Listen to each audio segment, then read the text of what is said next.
Good morning and welcome from Research Cell, Dayanand Sagar University. Hearty and warm welcome to Dr. Sandeep Shastri sir, Honorable Pro Vice Chancellor, Jain University, Bangalore. Warm welcome to Dr. M.K. Banga, our beloved Dean Research, Research Cell, Dayanand Sagar University. Today we have Dr. Sandeep Shastri sir sparing a few minutes of his very precious time to discuss about the new education policy as it applies to all stakeholders with a special focus on the research and the higher education, sir. Sir, welcome to you. Thank you so much. Thank you so much. So, sir, to start off with, would like your perspective on the overview of the new education policy 2020 as it stands for all the stakeholders before we take it specific. Thank you, Dr. Banga and Dr. Anupama, for this opportunity to dialogue on, I think, an important transformational dimension of the 21st century India. Because I think if anything is going to play a role in changing the landscape, the academic, the intellectual, professional landscape in this country, I think education is going to play a critical role. So I think this new education policy is going to be a pathbreaker in that sense. And I would, of course, add the caveat that any policy is basically a set of recommendations. And at the end of the day, what happens is how you implement this policy. But as I see this new education policy, I believe, and they have spoken a lot of indigenization. So I'm going to start with what I would call the Navasutras, as I see it, of this policy. I think there are 9 very important philosophical foundations, as I see it, of this policy. Philosophical foundation number 1, inclusiveness. I think this policy talks of inclusiveness, trying to bring in as many as possible, trying to include as much as possible, both in terms of people and in terms of ideas. I think it's inclusive. Secondly, I think their focus on equity, the fact of justice, the fact of being able to reach out to as many as possible. Thirdly, the focus on quality. Even as quantity is important, even as the equity is important, the focus on quality is something I think very clearly seen in this policy. Fourthly, a term which they use in this policy, which has been something very close to my heart from the time I started my career in education. They speak of lifelong learning. That higher education is not just about the 5-6 years you spend in higher education, but it's a lifelong learning process. Now, that underpinning for me is extremely important. Fifthly, the focus on sensitivity. Sensitivity of multiple stakeholders to what education involves, I think is for me very important. Sixthly, the focus on an interdisciplinary approach, where you don't break up into narrow disciplinary walls, but then have dialogues across disciplines. Their focus on synergy. They say we need to have a synergy among different forces. That I think is extremely important. And my last 2 sutras, rootedness. This policy says it needs to be rooted in the reality of the society it is going to be part of. And finally, I think flexibility. This policy also talks about flexibility. So I believe these 9 or these Navasutras, as I put it, for me are the defining features of the new education policy and are also aligned to the sustainable development goals which India has committed itself to implementing by 2030. So we have aligned the new education policy to the larger sustainable development goals also in that sense. Okay, I think that was a brilliant way of summarizing it, the Navasutras. I think that will become like a keyword also, sir. The next thing would be the expected timelines as you see it. You are a veteran academician, a very senior leader of the higher education sector, very much involved in the policy making initiatives. People do listen to you. How do you think it's going to pan out with all the challenges and the opportunities? I think the real the real crux of this policy is going to be in the way they would go forward and implement the policy. And if you look at what the policy document says with regard to implementation, there is a final segment in the policy which does talk about the implementation, where they try to provide a roadmap. They try to talk about implementing it in spirit. They talk of implementing it in a comprehensive and a phased manner, and the need for a prioritization. And the fact that education is in the concurrent list, and the fact that the center and the states need to cooperate and coordinate, the need for resources, and the need for a constant review. What I would have liked, and I still feel it's possible for the states to do, what I would have liked implementing as part of the roadmap is three different things: immediate tasks, short-term tasks, long-term tasks. What can be done immediately? Now, changing HRD to education is something you can do immediately.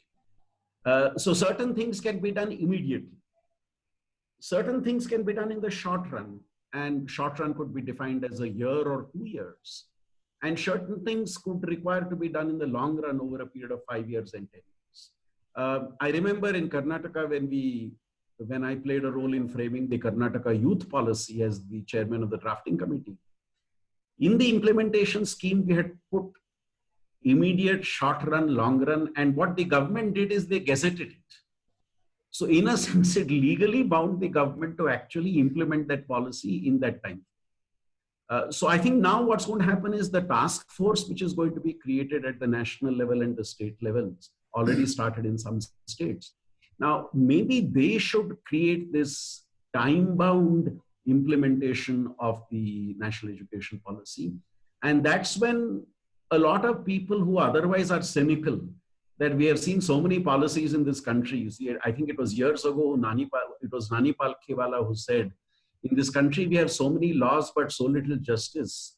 There's so many rules and so little implementation. There's so many policies and so little action. So I think if we were to heed Nani Palkhiwala's word, I think what's equally important is not just the formulating of the policy, but our roadmap for implementation and visibility to the common people that it actually is being implemented. There, I think the levels of confidence will be there. So I'm hoping that a time frame is put in. The report only talks about 7 issues which should be kept in mind when implementing. All of them are important, but I think what's more important is a specific time frame, which I would call immediate, short term, and long. Right, sir. Coming to the next segment, which is for the stakeholders. Before we go into the research focus, students, parents, faculty members, institution leaders, what are your views of the policy on them? So that the viewers of this interview in our university, as well as whoever is viewing it. If I see, sorry.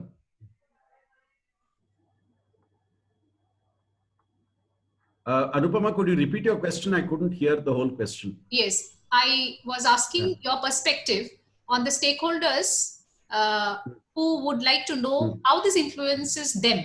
Stakeholders as in the students, existing, future, parents, faculty members, institution leaders. When they watch the video, what is their takeaway for them? I think the important takeaway for the different stakeholders you talked about, I think there are critical takeaways for all of them. For the managers and the managements of higher education institutions, I think the whole focus on, if regulation has to be effective, it has to focus on trusting the institutions, giving an autonomy to institutions to operate, and them holding them accountable on certain principles.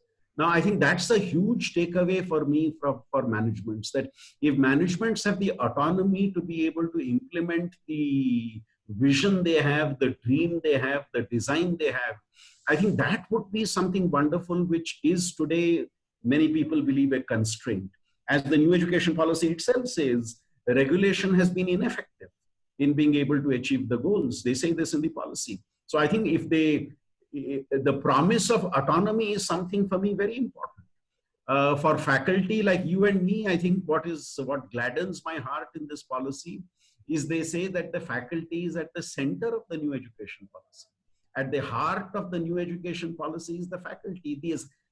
I think this is one of the first times I have seen the acceptance of the fact that you cannot transform higher education without a buy-in, without a commitment, without a proactive approach to be taken by faculty.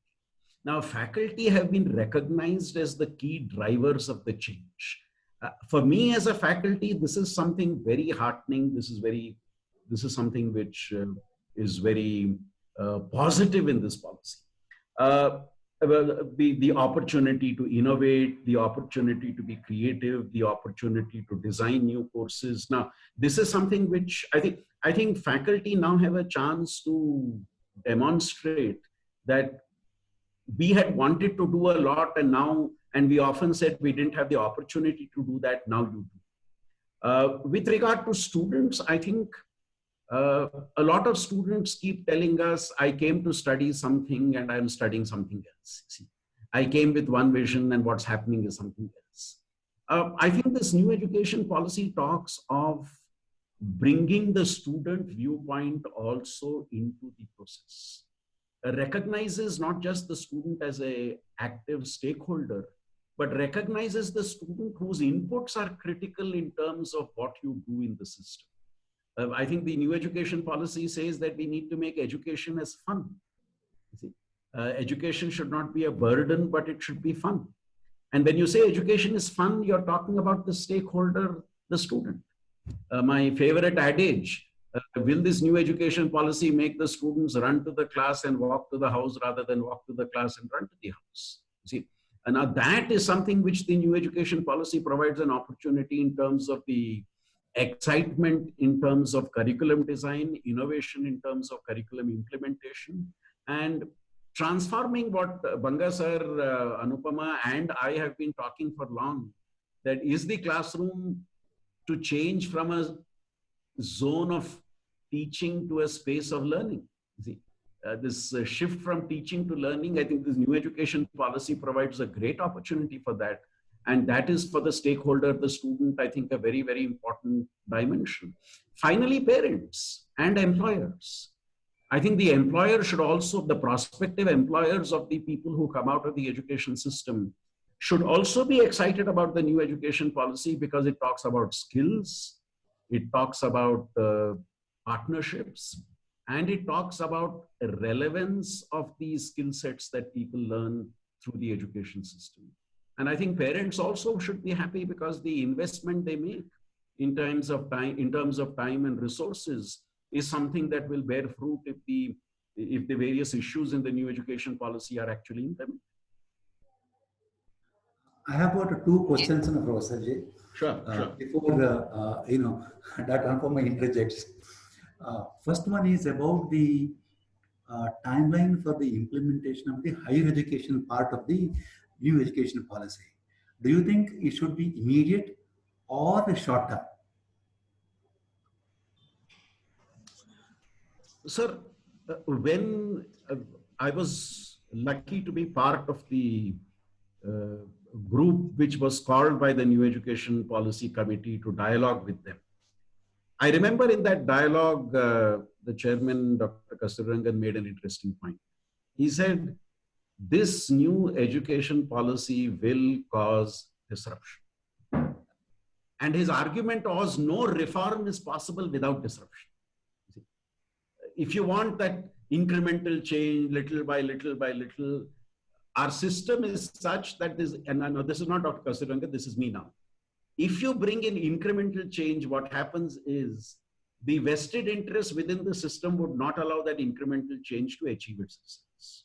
So yes, I think some of the changes which the new education policy suggests would be disruptive, which is you're not thinking of making minor amendments here and there in certain parts or something. You are talking of a wholesale systemic change, not only of processes, but also of attitudes. You see? So in that sense, I think this policy, if implemented in totality, would involve some disruptions, and I would argue certain welcome disruptions. Our education system has seen too much of complacency for too much of time and required this jolt to be brought in. Now, having said that, I would also say the education policy recognizes that some of these changes may actually be seen only in 2030 or 2035. But that does not mean we wait till 2030 or 2035. The committee and the policy says some of the changes which will start now will actually see the results being seen by all of us in 2030, 2035. So in that sense, there is a long-term vision. You are looking at what you want achieved in 2030, 2035. But to achieve what you want to achieve in 2030, 2035, some of that implementation would have to begin in 2020 itself, because some of those aspects would take several years to be able to put into place. So I would believe that's why in the report also they say, this is a comprehensive policy change, which will require prioritization and phase-by-phase implementation. And phase-by-phase because a second phase will ride on what you have implemented in your first phase. And you cannot take in the second phase what you're taking unless you have implemented it in the first phase. So I think that is something which will have to be very, very carefully planned out. And that's where the cynic would argue, is the Indian system capable of accepting this disruption, dealing with this disruption and going stage by stage? Or would vested interests in the system somehow block the process and prevent the change from happening? So if you hear some of those voices of those who have dissented against the policy, this is one of the issues they are raising, and that's something we'll have to be alive to also. Yeah, very well said, sir. Now, my second question has some reason for me to raise it. Last year, Infosys hired around 7,500 people in the US. Of those 7,500 plus, actually, it is exact number I don't remember. Around 30% of people were not from CS background or related circuit branches. Instead, they were from social sciences area. Meaning, in the US education system, people have real multidisciplinary approach. They can take any course from any other discipline. Right now, how will it impact our society? Because here we are, we have built silos between different disciplines. Now, there's the cultural issue as such in India. Now, but this is one of the disruptions that's going to happen. Yes, sir. This is one of the disruptions which will happen. Yeah, exactly. This is one of the disruptions which will happen. And this disruption involves also my thinking process. Yeah. See, the Anand Sagar University has tried it. Jain has tried it. As part of CBCS, as part of credit-based, choice-based credit system, one of the things we have implemented is mandatorily a general optional that a student has to take. We have made it mandatory. I'm sure you also have done that. We have made it mandatory that a student has to take a general optional from outside his or her discipline. Exactly, yeah, right. Which means a science student has to take a non-science course, a commerce student has to take a non-commerce course, a social science student has to take a non-social science course. So what is happening? I'm having a class this afternoon at 2 o'clock.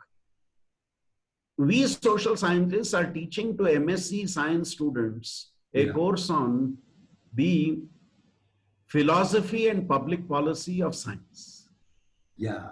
Okay. The philosophy and public policy of science being taught to science students by social science teachers.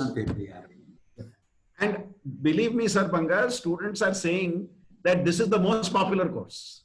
Sir, this is the second year we are teaching it. Last year, the students said this was the best paper that we had. Wow. And based on that, this year, I have something like 70 students across 2 campuses in our master's program who have chosen this paper to work on. Music appreciation. There is another paper. Yeah. Music appreciation offered by our Department of Art and Performing Arts. Science students are lapping up this paper. First, they thought it is about learning to sing. We said, no, it's not about learning to sing. It is about appreciating music, for which you don't need to be a singer yourself. Now, I think this revolution for me has started. And as expected, sir, initially, some parents came and asked, my boy has to study science. Why are you teaching all this to him? I want my student to be a good scientist. Why are you teaching him music appreciation? Why are you teaching him philosophy of science? But we did not have to convince the parents. The children convinced the parents as to why we need to undergo that course. So I think that disruption is going to happen.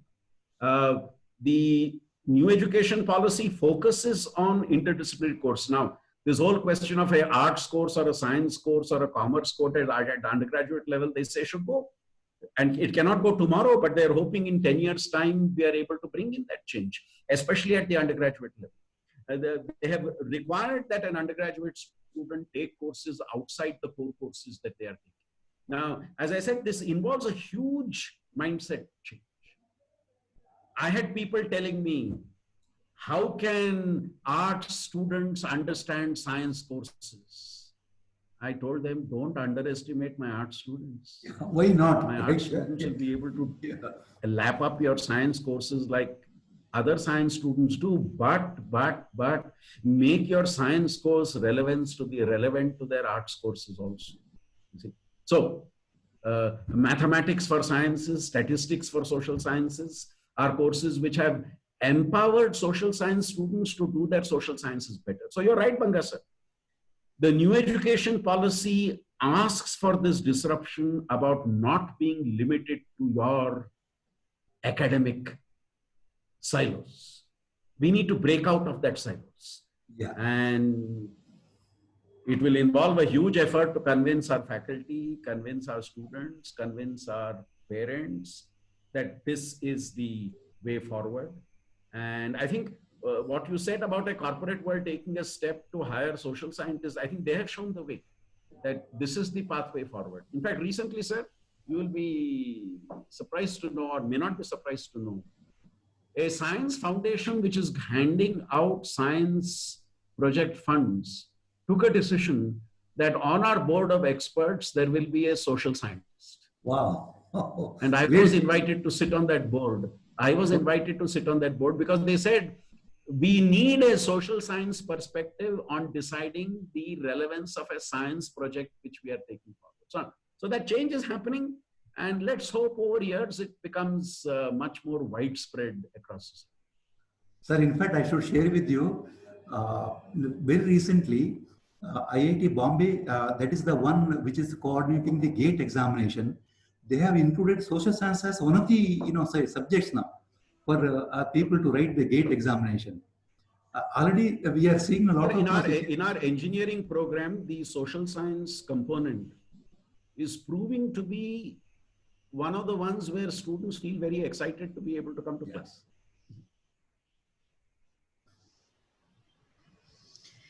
Okay, Anupama. Yes, we would like to proceed into the next segment to deal with higher education and research. But before that, we will take a short, quick break and restart again.